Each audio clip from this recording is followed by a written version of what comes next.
Hoxe por hoxe Vilalba. Javier Ramayal.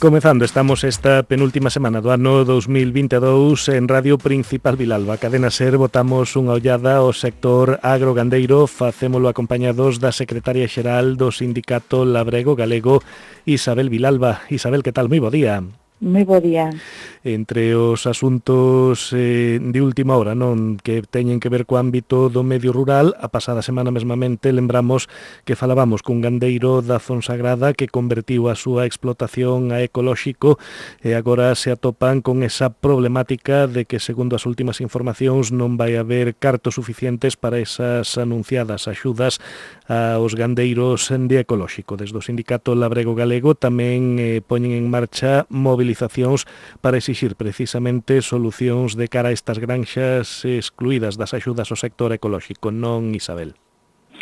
Pois comezamos estas movilizacións en Lugo este venres diante da Xunta e o mércores desta mesma semana imos estar diante do Parlamento de Galicia, en primeiro lugar porque parecenos bastante incomprensible que a Consellería do Medio Rural, cando a Unión Europea se plantea que hai que aumentar a superficie de gandeiría e de agricultura en ecolóxico, que nós aquí en Galicia estamos en alrededor dun 5%, a Unión Europea plantea que o obxectivo para 2030 é de alrededor dun 25%, que nos faltaría moitísima superficie en agricultura e gandeiría ecolóxica, pois paradóxicamente vai ser o primeiro ano que moitas granxas de ecolóxico non reciban ningunha axuda, e isto é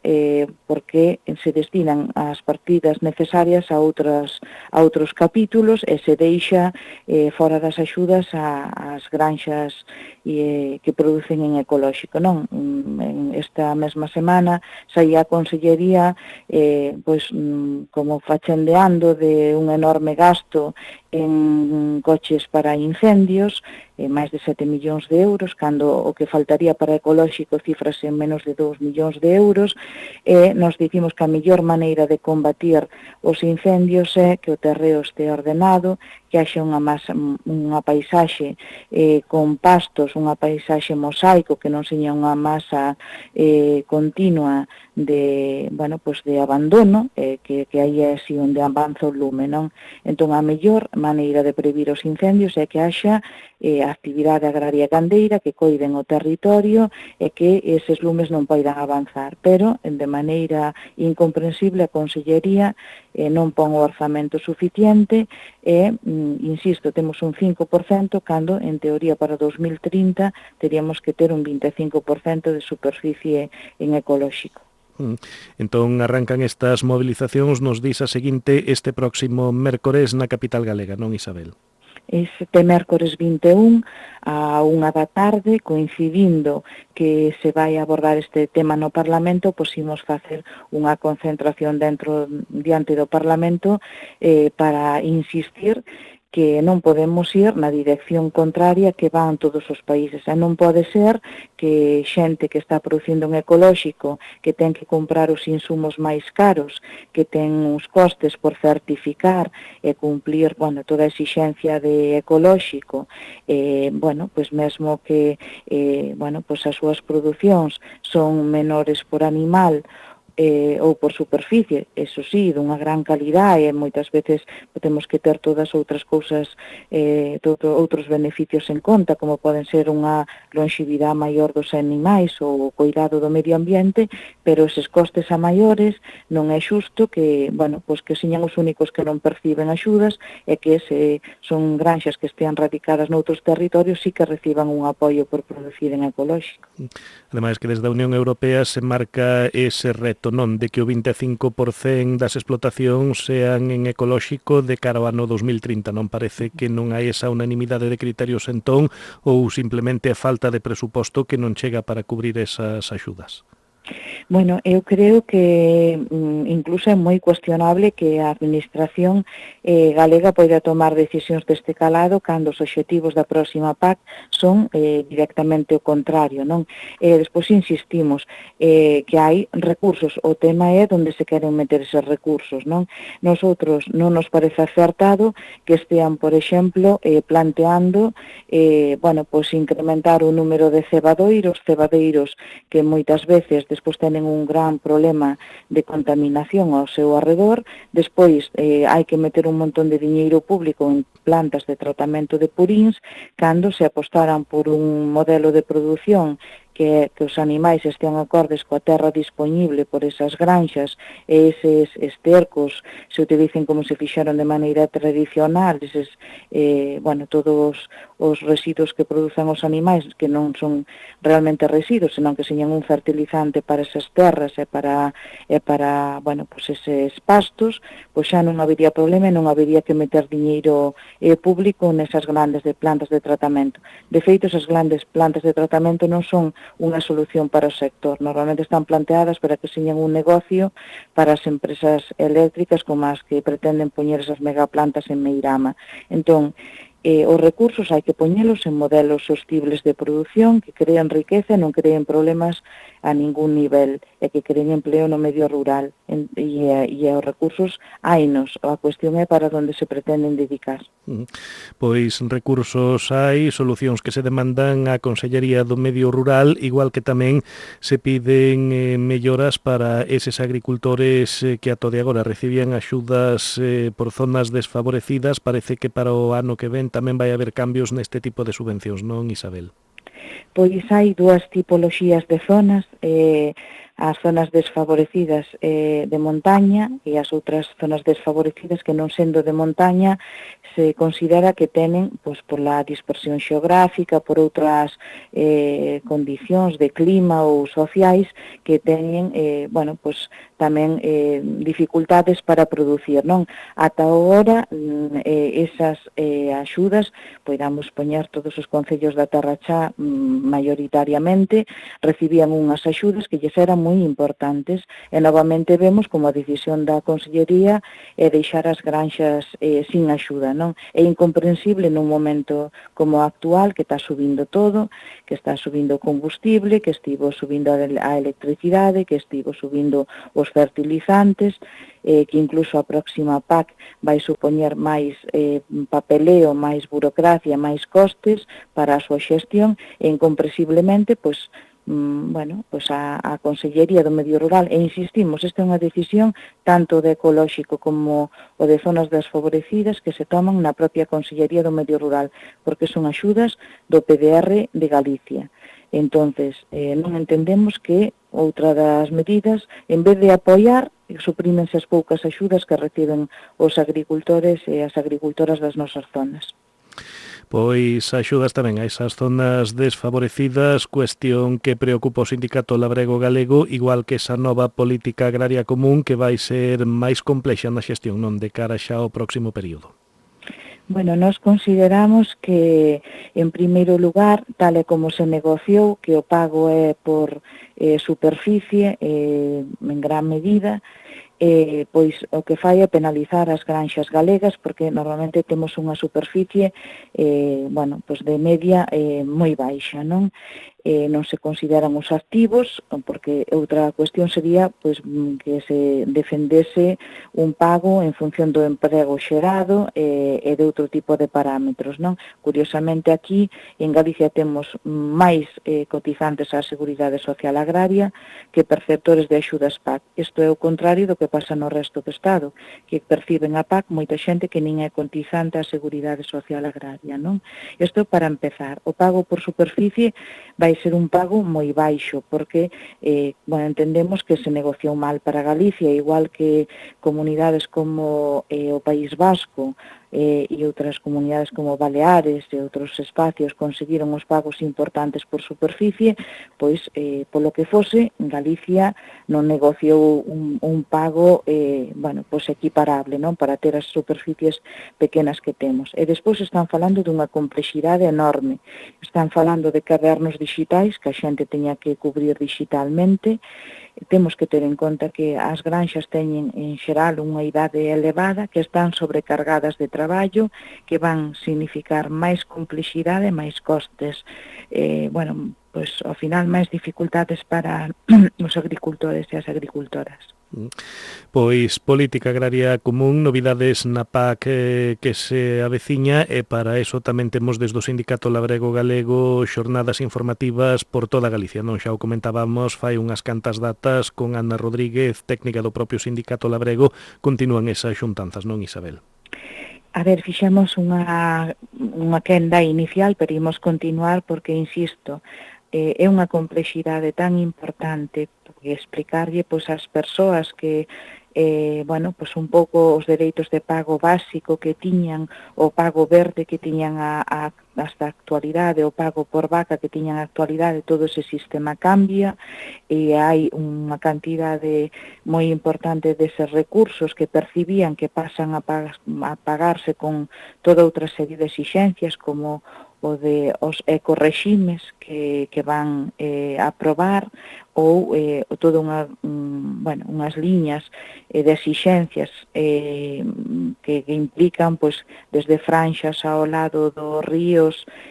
setos, calendarios de cultivos, considerar as emisións de gases de efecto invernadoiro, considerar a fertilización tendo en conta as unidades de nitróxeno que necesita cada cultivo. Eu creo que vamos ter que estar de maneira permanente facendo formación para buscar que o sistema sexa, na medida en que o consigamos, o máis simple posible dentro de toda esa idea de complexidade que ten a administración, que as persoas agricultoras teñan os maiores coñecementos que poidamos para que tamén señan o máis autónomos posibles e tamén dependan o menos posible pois de ter que pagar por esas xestións porque xa tenen pagos a abondos, non? Entón, pois neso tamén seguiremos traballando, pero creo que é un camiño de medio e longo prazo porque é demasiado complexo e non é unha formación que además non se está dando por parte da administración pública en ningún lado. Pois retos que continúan de cara ao vindeiro exercicio 2023, a recta final deste ano que se nos vai tamén nos deixa cousas positivas no agro, sobre todo mirando o sector leiteiro, non, Isabel? Aquí sí que, pese a ese incremento moi considerable dos costes de produción, igual que en todos os sectores, polo menos no lácteo, veo acompañado tamén dun incremento dos precios.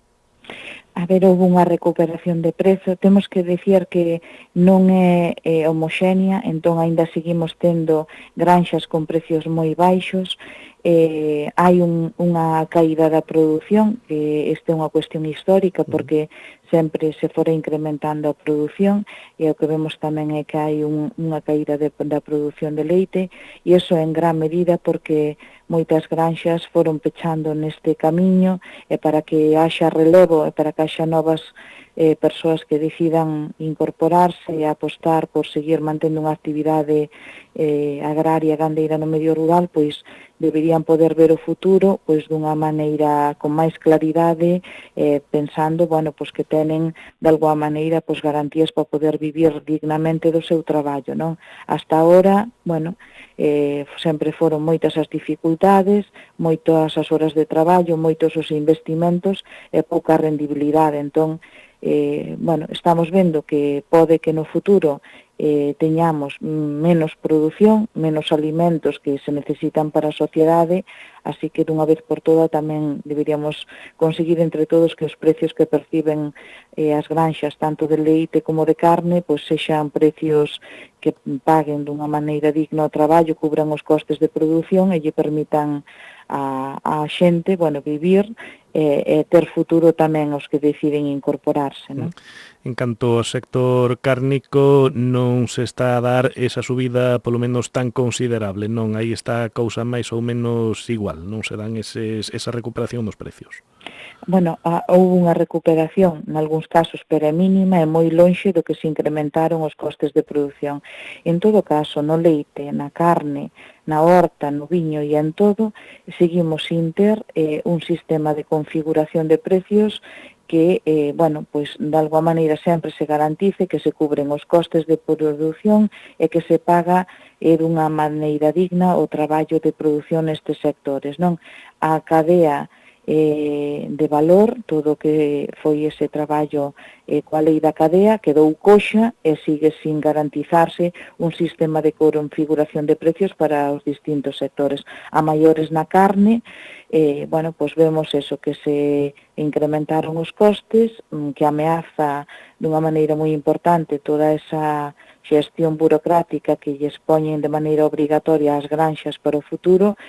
polo tanto, bueno, pois eu creo que tanto a Consellería como o Ministerio debería considerar pois todas estas necesidades dun sector que é importantísimo, sobre todo nas zonas de interior e nas zonas de montaña, para que se siga creando emprego nestas zonas e se siga mantendo a poboación nestes lugares.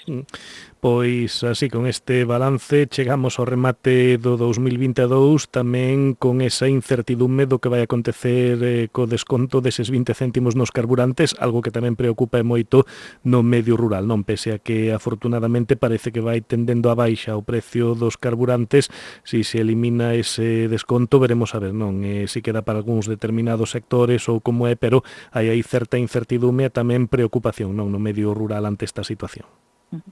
A ver, eu creo que hai unha preocupación en xeral na maioría dos cidadáns e das cidadáns, porque ao final, a moi pouquiños días de que vai pasar, pois non temos informacións de cales son as propostas, non? E unha vez que se está falando que remate o período actual coas bonificacións que temos hoxe, hai sectores como os agrarios que dependemos moito tamén dos propios combustibles, outros como o sector do transporte, que tamén depende moito, e indirectamente o que lle afecta ao transporte afecta-nos ao conxunto da sociedade. Por exemplo, o sector agrario gandeiro tamén lle afecta moitísimo todo as subidas que poida haber no transporte, porque tanto nos insumos que chegan ás granxas como nas saídas dos nosos produtos, pois tamén hai unha relación directa. Eu creo que este é unha cuestión que tampouco vemos a necesidade de que non poidamos con antelación poder facer unha planificación e saber como van ser cuestións tan importantes, non? Como poden ser uns costes que afectan moito. Entón, bueno, esperemos que o antes posible poidamos ter en riba da mesa unha proposta razonable e que se teña en conta que o sector agrario e gandeiro produce algo básico para a sociedade, que é a alimentación, non? Entonces, que tampouco se pode deixar de lado, bueno, a nivel de que se incrementen cuestións tan importantes como os combustibles ou a electricidade, senón que ao mellor hai que facer un tratamento especial dos bens básicos, non só porque lle afecta directamente ao sector, que é claro, pero tamén porque lle afecta directamente á cidadanía, porque ao final estes costes todos, se suben, bueno, pois van a afectar tamén aos costes dos alimentos en como chegan eses alimentos á sociedade. Pois pendentes estaremos tamén a esas novidades que vayan chegando sobre esa bonificación dos carburantes de cara ao arranque do vindeiro ano 2023, que xa para rematar, Isabel, en termos xerais, que lle pedimos ao novo ano? Bueno, pois para o novo ano eu creo que lle pedimos en primeiro lugar saúde para todo o mundo. Eu creo que paz, porque no mundo no que estamos, que hai guerras moi cerca de nós, eu creo que tamén, non, poder vivir en paz e unha vida digna para todos e para todas, que teñamos, bueno, pois unha atención á saúde adecuada para as persoas que o necesitan, nese sentido, pois que tamén, non, que muden as políticas para protexer as persoas máis vulnerables e as cuestións esenciais. E nada, que a xente sexa moi feliz rodeada dos seus,